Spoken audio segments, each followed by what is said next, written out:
Good afternoon. It's me, DayLife Mary. This is the Butter Show, aka the DayLife Mary Show.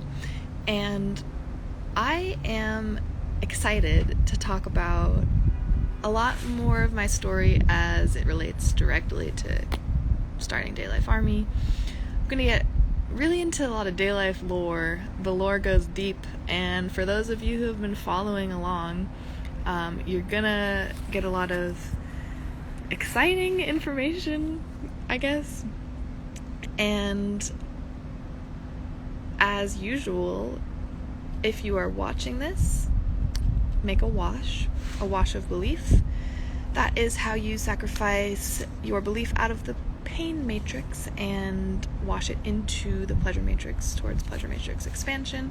It is how you buy back access to your soul, and you can do that at cash.me/$washitall, paypal.me/washitall. You can send to applepay or zelle with the email address laundruss, LAUNDRUSS, at autumat.me. And you can always DM me for crypto wallet addresses and social washing assignments if you would like to wash in that way.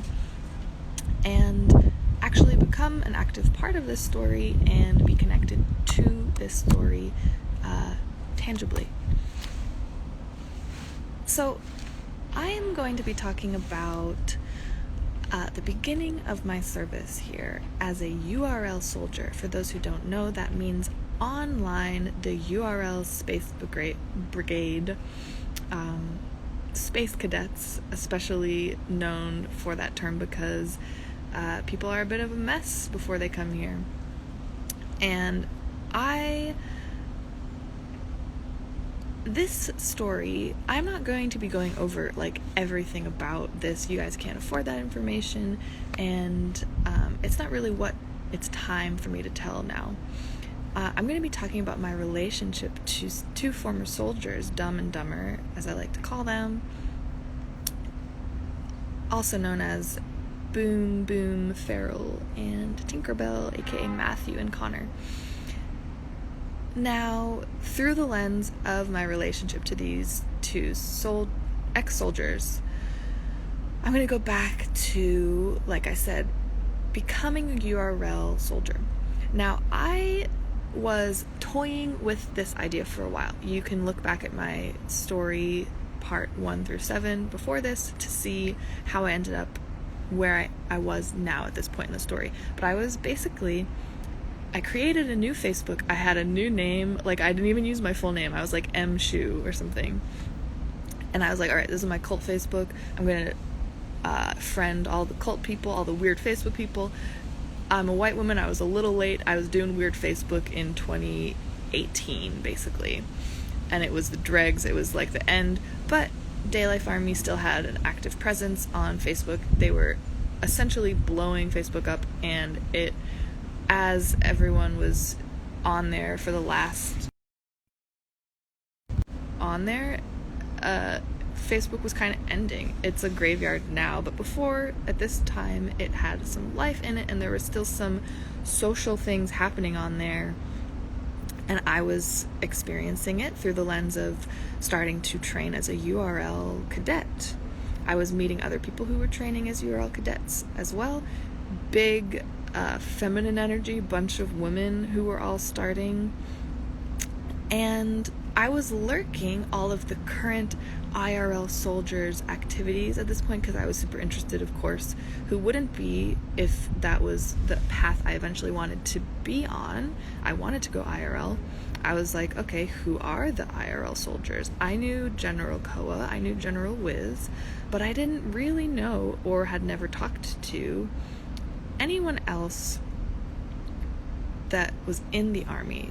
The younger people that were my age who had been doing it IRL for multiple years. And what I saw was basically the beginning of a bunch of drama. And the drama was specifically around the guys who were all IRL. It was like the bro crew they were all, it was coming to light that they had been doing quote-unquote standards rather than DayLife standards, as they had been given, like, going off on their own mission, away from the generals, away from being, like, supported in person daily. And this was some of the things I had observed way earlier, before I was even in communication with them. They were all in, like, a mini mansion. Everyone was getting free rent, like, everyone was getting home-cooked meals from the general, and getting into their feelings and processing their deep-seated traumas and programming, etc. And the point at this time, when I was on Facebook as a URL soldier just beginning and looking, the guys had been told, okay, go out on your own and enact DayLife standards, keep them, at least the bare minimum. Your physical standards are required: no drinking, smoking, doing drugs, keeping clean, not doing pain matrix methods to make to wash. You have to exist through washing belief, soul retrieval, SOS. And these two soldiers, Boom and Tinkerbell, were having a really rough time, and it was coming to light that the standards had been being what they were following. The boys were not doing anything that they were told to. They were doing crazy shit. And it was basically, they were getting found out at this point, and there was a ton of drama, and I was watching it all. If you know how DayLife does internet, and has in the past, everything's out in the open. It's pretty transparent, and, like, I was seeing long threads of them fighting with each other, and through watching all of that, I was basically at this point like, okay, Boom and Tinkerbell, I don't get a good feeling from them at all, and this was before they had been kicked out. I basically was like, of everyone that's been or is there, I don't feel comfortable about them, or, like, it's not a good look that they're a part of this based on who I see they are as people, how they act. They seemed really childish, and just a certain type of mess. Not that everyone wasn't messy who was soldiers at that point in time, but, they were just a certain level of shit, and I was turned off by it. And at this point, I was also doing training and getting to know the new recruits who were also online as well. And pretty early on, the whole, like, standards being found out, and how everyone had violated them, made it so that, let me be clear, not all of the people who were soldiers at that time were told to leave. It was basically how those soldiers reacted to being found out that determined it. And the way that Boom and Tinkerbell acted, it was basically like they weren't down with what this was. They weren't able to do it, and they wanted to do it through stealing, through doing drugs with 18-year-olds, through, like, lying, through doing Postmates.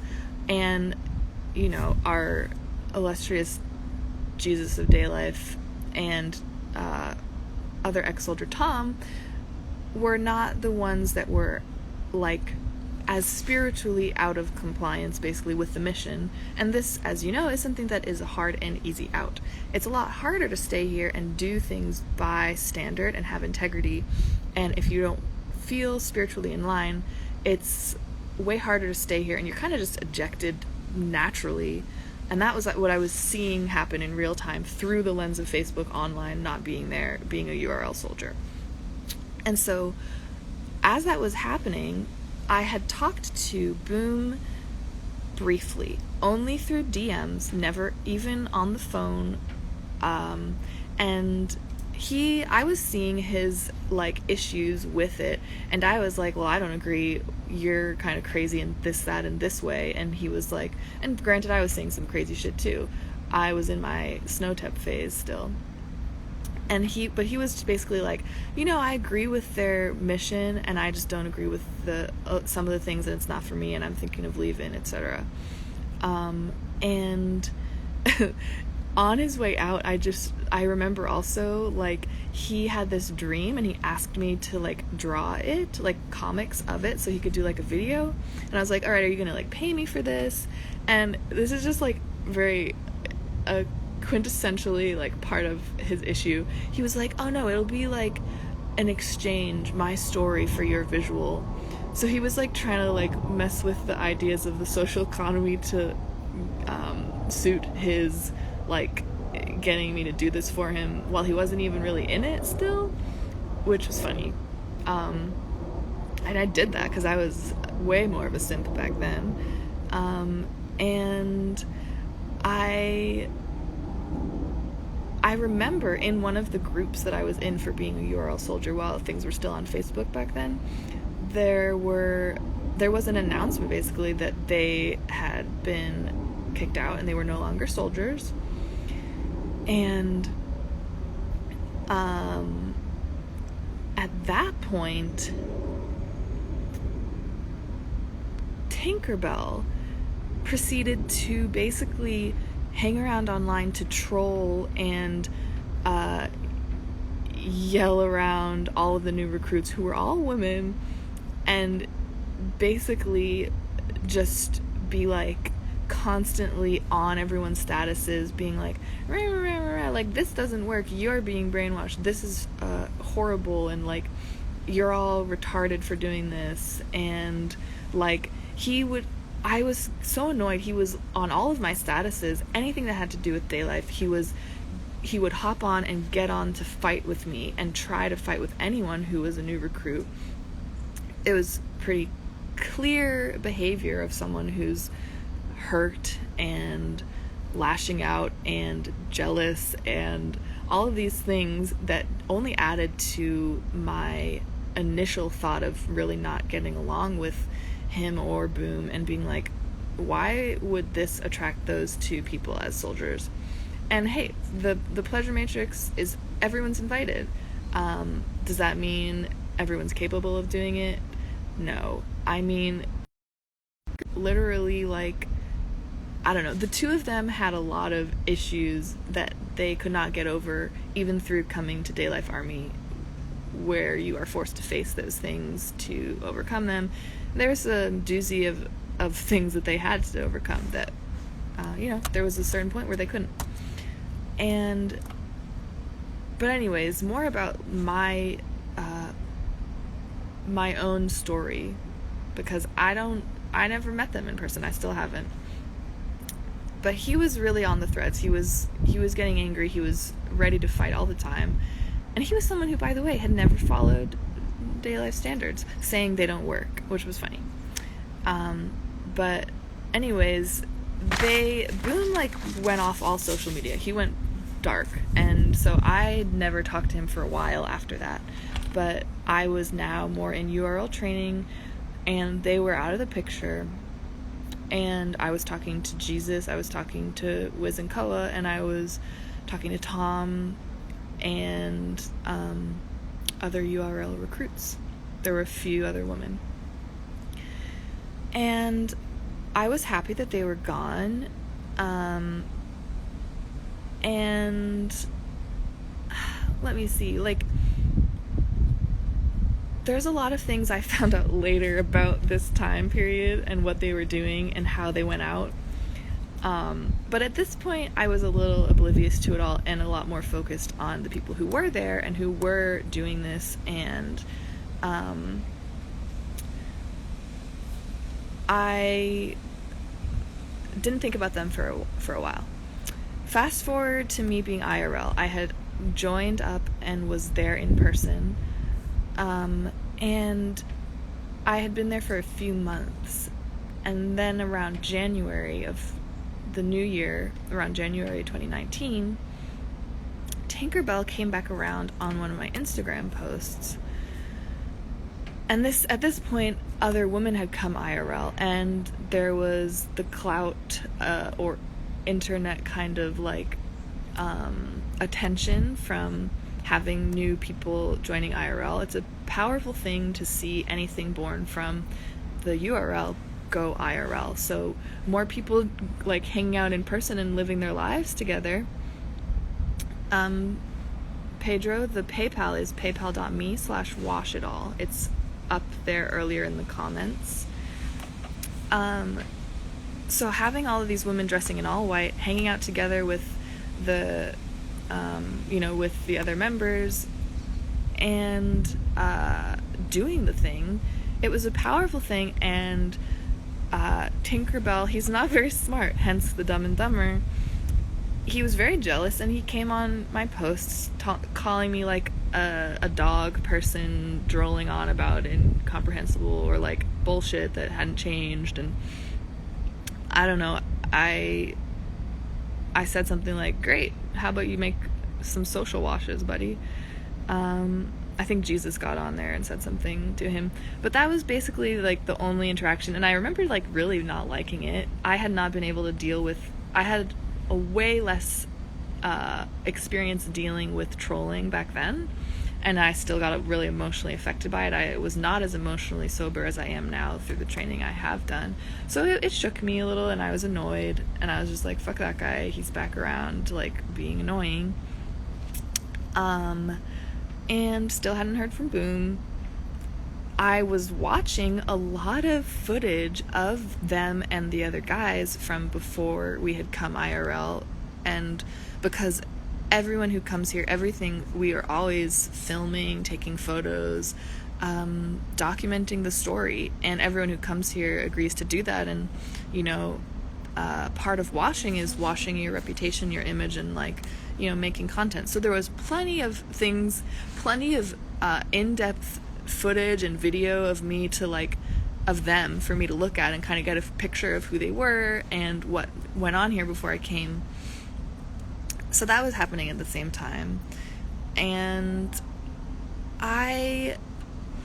COVID was announced, COVID dropped shortly thereafter, and a couple months later, once it was clear what was happening and how nothing would ever go back to what it was, and DayLife predictions were coming down the pipeline pretty explicitly, Tinkerbell comes back around again, but this time he's like coming in, slipping into the DMs all slippity slidey, like being like, hey, what's up? Or like, hey, what's going on? In like multiple platforms to talk to me. And I was like, hello, do you remember how you approached me last time, calling me a dog person? Like, you're not gonna address that, you're just gonna try and like be all like, hey, what's going on, like flirty. I think I was like, he was like, yeah, I'm lonely and I'm looking for somebody, or like, it's not everyone who understands what's going on. And I was like, yeah, let's talk. But then I just had Jesus call him from my phone number because I wasn't about to call this person. I had no desire to do that or reason to. And it's very important to note that as soon as things are getting crazy out there in the world, he who is brainwashed by white pussy comes around to it to see what's going on and see if he can get, a new handler or something. But that was the next time I had heard from him. And he mentioned something like he had something to say to us or to warn us about something, but we were like, okay, and I don't think anything was ever said or anything came from it. But that part is really important for what's to come, because things got a little crazy, especially connected to the two of them and what they decided to do with all the soul that they had bought back from coming here and doing this. And that's a really key point. What happens when you come here, you get back some soul, and you leave or get kicked out or decide not to do it anymore, and what you do with that soul that you have bought.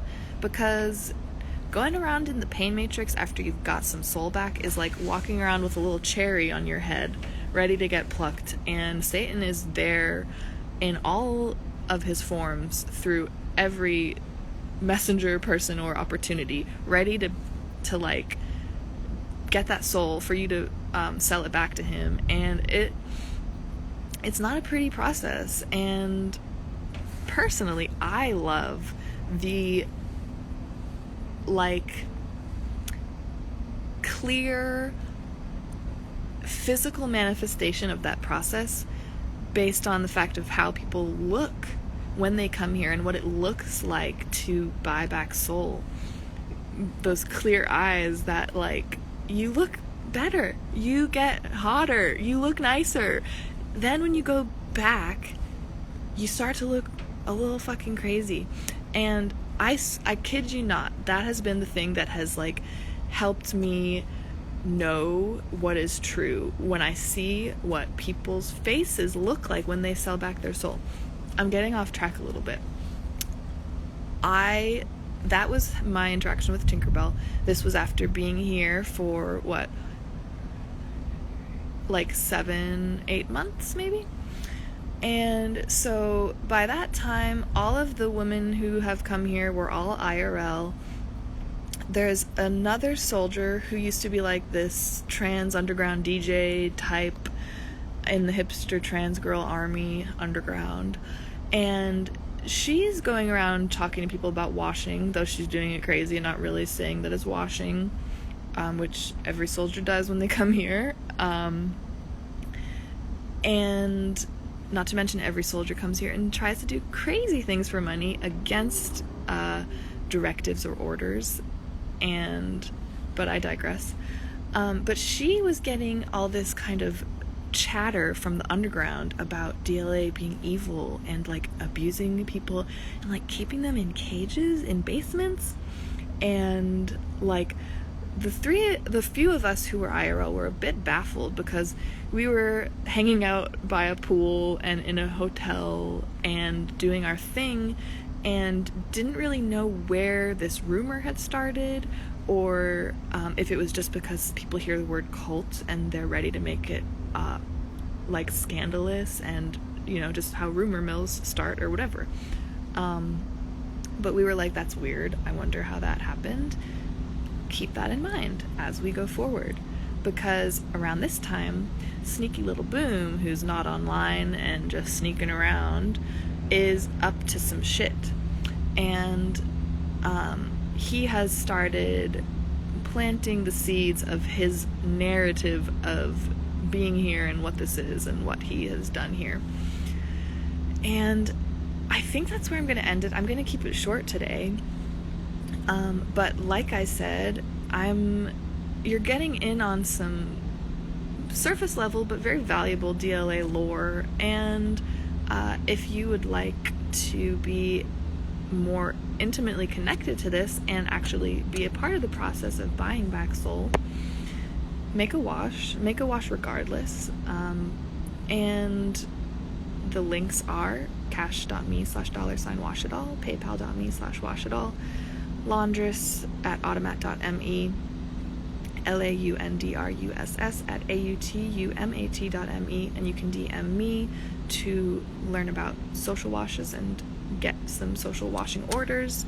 But really, you just start with a cash wash, a crypto wash, an asset wash in multiples of 12. And I will begin to get more into oh, you say it doesn't work. This is true. It is a US PayPal account. DM me, Pedro. I will figure it out with you. For now, that's it. I will get into part 2 of this story and the acceleration of the seeds that were being planted around this time. When I'm back, I'll talk to y'all later. Bye-bye.